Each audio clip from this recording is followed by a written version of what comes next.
Vamos a empezar por el título 3 de las Cortes Generales de la Constitución Española. Este título está recogido casi en la totalidad de todos los exámenes, tanto a nivel de la comunidad, de comunidades autónomas, como a nivel local, como a nivel de Estado. El título 3 de las Cortes Generales consta de 3 capítulos. El capítulo 1 es de las cámaras, el capítulo 2 aquí es de la elaboración de las leyes y el capítulo 3 nos habla de los tratados internacionales.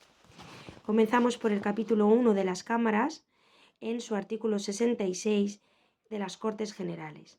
Nos dice que las Cortes Generales representan al pueblo español y están formadas por el Congreso de los Diputados y el Senado. Las Cortes Generales ejercen la potestad legislativa del Estado, legislan, hacen leyes y aprueban sus presupuestos, controlan la acción del gobierno, no la dirigen. Ojo, porque lo hemos visto en algún examen que indican que dirigen la acción del gobierno. Las Cortes Generales no dirigen la acción del gobierno, la controlan y tienen las demás competencias que les atribuya la Constitución.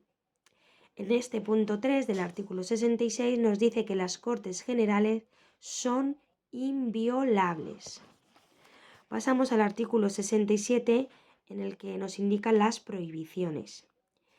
En el punto 1 nos dice que nadie podrá ser miembro de 2 cámaras simultáneamente, ni acumular el acta de una asamblea de comunidad autónoma con la de diputado al Congreso. No se puede acumular ese acta de asamblea de la comunidad autónoma con la de diputado al Congreso. No, está prohibido.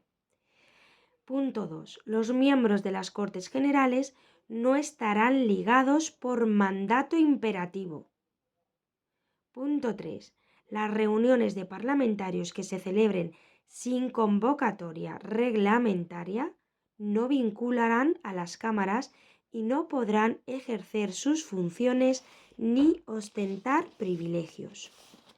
El artículo 68, que es del Congreso, es un artículo que hay que saberse perfectísimamente, porque sale prácticamente en todos. El artículo 68 nos dice en su punto 1 que el Congreso se compone de un mínimo de 300 y un máximo de 400 diputados. Mínimo 300, máximo 400 diputados, elegidos por sufragio universal, libre, igual, directo y secreto, en los términos que establezca la ley. Su punto 2 nos dice que la circunscripción electoral es la provincia. Circunscripción electoral del Congreso de los Diputados es la provincia. Los diputados se los elige a nivel provincial. Las poblaciones de Ceuta y Melilla están representadas cada una por un diputado, uno para Ceuta y uno para Melilla. La ley distribuirá el número total de diputados. Una ley lo distribuye, asignando una representación mínima inicial a cada circunscripción y distribuyendo los demás en proporción a la población. Este punto 3, examen también. La elección se verificará en cada circunscripción atendiendo a criterios, aquí está la cuestión, de representación proporcional. Punto 4. El Congreso es elegido por 4 años. El mandato de los diputados termina ¿cuándo? Pues 4 años después de su elección, después de 4 años de haber sido elegidos, desde su elección, o el día de la disolución de la Cámara. Atención a esto también, porque es muy fácil equivocarse luego. ¿Cuándo termina el mandato de los diputados? 4 años después de su elección o el día de la disolución de la Cámara. El punto 5 nos habla que los electores son electores y elegibles todos los españoles que estén en pleno uso de sus derechos políticos. La ley reconocerá y el Estado facilitará el ejercicio del derecho de sufragio a los españoles que se encuentren fuera del territorio de España. Las elecciones tendrán lugar entre los 30 días y 60 días desde la terminación del mandato. Es decir, las elecciones tienen lugar entre los 30 días y 60 días desde la terminación del mandato. Aquí hay que tener en cuenta ese entre los 30 días y 60 días de la terminación del mandato, porque luego nos ponen desde los 30 días y 60 días o a partir. Son muy pillos a la hora de confundirnos con esto, y por eso hay que prestar atención a estas palabras para luego poder memorizarlo. Las elecciones tienen lugar entre los 30 días y 60 días. ¿Desde cuándo? Desde que termine el mandato. Y el Congreso electo debe ser convocado, o sea, se convocará dentro de los 25 días siguientes a la celebración de las elecciones. Recordamos, por tanto, que elecciones entre 30 y 60 días después de la terminación del mandato, y el Congreso convocado será dentro de los 25 días. Se convoca dentro de los 25 días siguientes a la celebración de las elecciones. Soy un poco pesada con esto, pero es que luego se olvida fácilmente. El artículo 69 del Senado nos habla que el Senado es la Cámara de Representación Territorial. Hemos visto antes que el Congreso es a nivel de provincia, una circunscripción electoral a nivel de provincia. Y aquí es una Cámara de Representación Territorial, el Senado. En su artículo 69, que a veces que también preguntan el artículo del Congreso o del Senado. Congreso el 68 y Senado, que es lo que estamos viendo, 69. El Senado, Cámara de Representación Territorial, y en cada provincia, ¿cuántos senadores deben haber? Pues deben haber 4.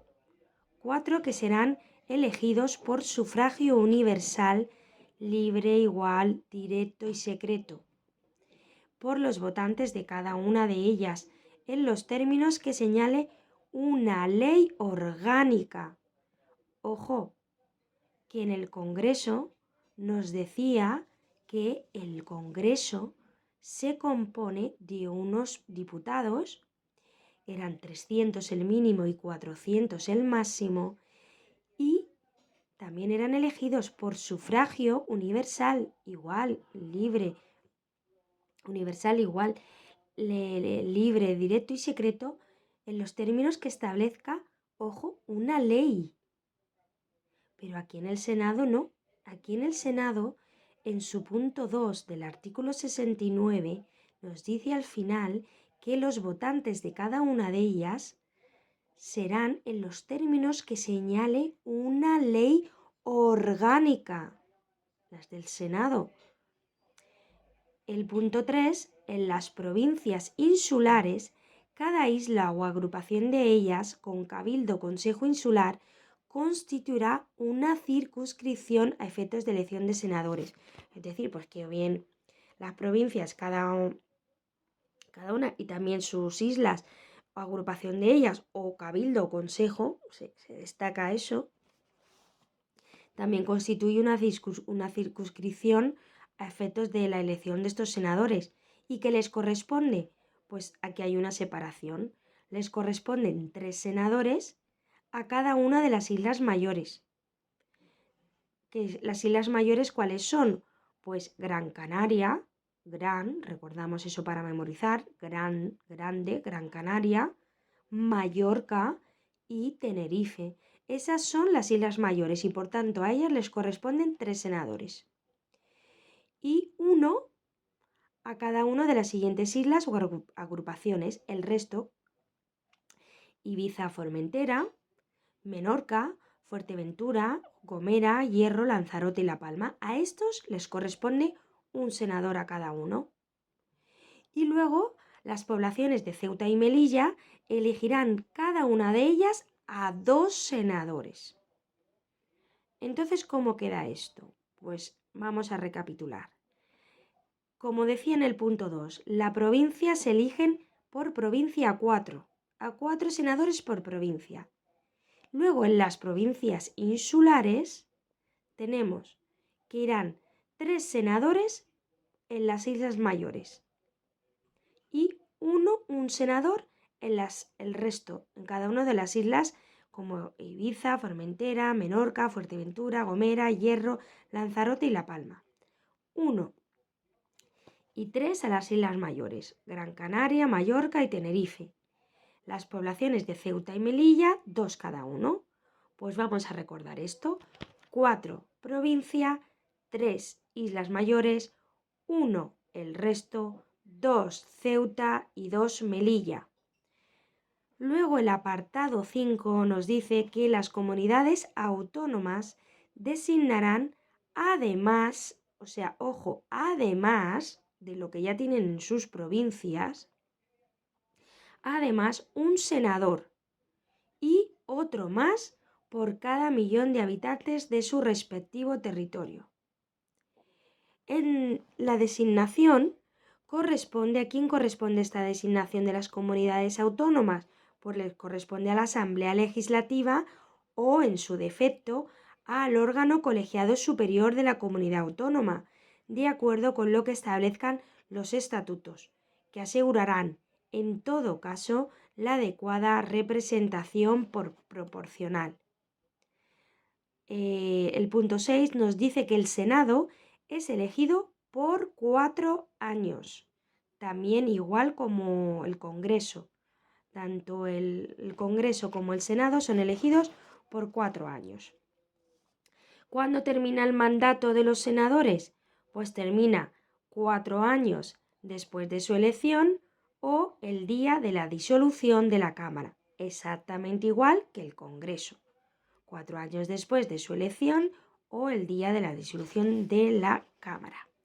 El artículo 70 nos habla de la inelegibilidad e incompatibilidad. Su punto 1 nos dice que la ley electoral, no ley orgánica, la ley electoral determinará las causas de inelegibilidad o incompatibilidad de los diputados y senadores que comprenderán en todo caso a los componentes del Tribunal Constitucional, b a los altos cargos de la Administración del Estado que determine la ley, c al defensor del pueblo, d a los magistrados, jueces y fiscales en activo. Ojo, tiene que especificar que estos estén en activo. El otro siguiente apartado, a los militares profesionales y miembros de las fuerzas y cuerpos de seguridad y policía en activo también. Y a los miembros de las juntas electorales. El punto 2 nos dice que la validez de las actas y credenciales de los miembros de ambas cámaras estará sometido al control judicial en los términos que establezca la ley electoral. El artículo 71 lo vamos a dejar para un siguiente vídeo y seguiremos adelante con el resto de artículos y capítulos que nos quedan por ver.